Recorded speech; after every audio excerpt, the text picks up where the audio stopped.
so today, Sunday the 2nd, or something like that. Haven't got back to that thing, and the winds blew my little shelter over.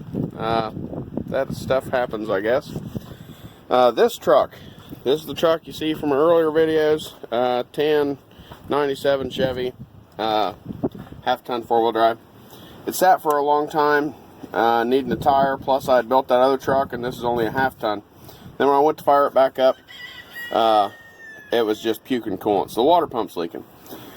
So I'm using my ancient pyramid technology to drain the block down below the bolt holes. If you see, there's bolt holes. Anyways, probably a pretty dark picture. There's bolt holes underneath there, and I don't want any coolant in them when I go to put the new water pump on, because there has to be silicone on those bolts or they will leak. The reason why I'm fixing this and messing with this, my black dually, if you notice, it's not in the driveway. It is junk, not the truck. The engine, it's not because of the supercharger, it's because of my torque converter, of all things. I've never had one fail before like that.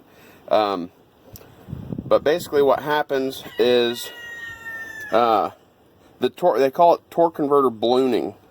So the rear of my thrust bearing on that engine is just trash, and I'll show a clip of the end play here next.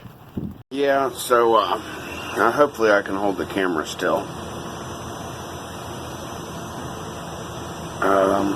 Yeah, that's not doing it justice. Let me see if I can set it down.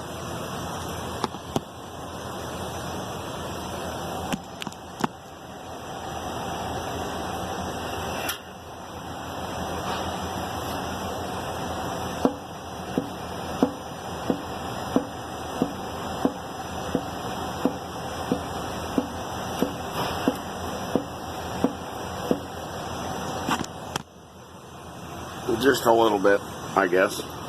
So I don't know if I'm just going to build another short block, try to find another used one or what. I guess we'll figure out. Yeah, so as you can see, it's terrible. Like, absolutely terrible. And basically what happens is you hit the gas, and if anybody knows how a torque converter works, it has two sets of fins in there, and when they spin, the fluid basically presses against itself to turn the transmission from the engine. And what happens if your torque converter is bad is that fluid force can swell it, and that's what it did, and it pushed on the back of the engine. And now my engine with 10,000 miles on it that got brand new bearings is full of metal, and I'd been getting some weird clunks here and there.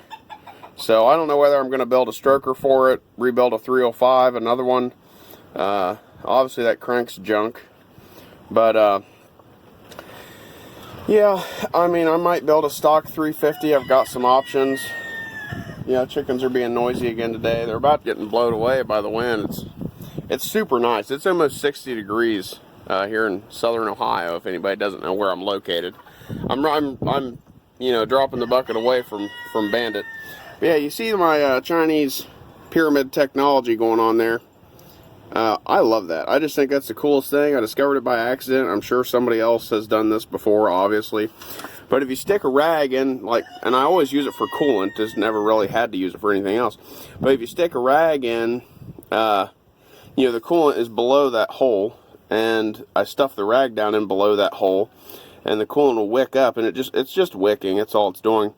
But it'll drain everything down to where that paper towel's not touching anymore.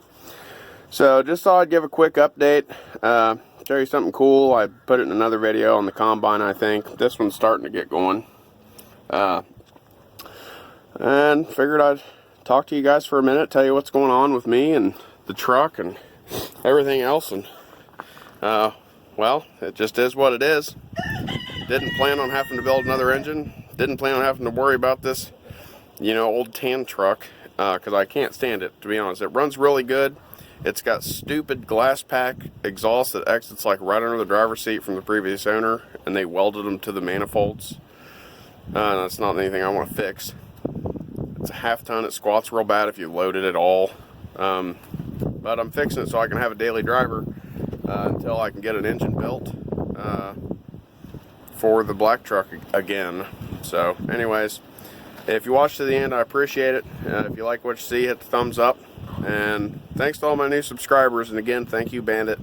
And I hope you get stuff figured out on your Oliver 1850. I was seeing those videos, and well, it's just a pretty cool old tractor. So until next time, we'll see ya.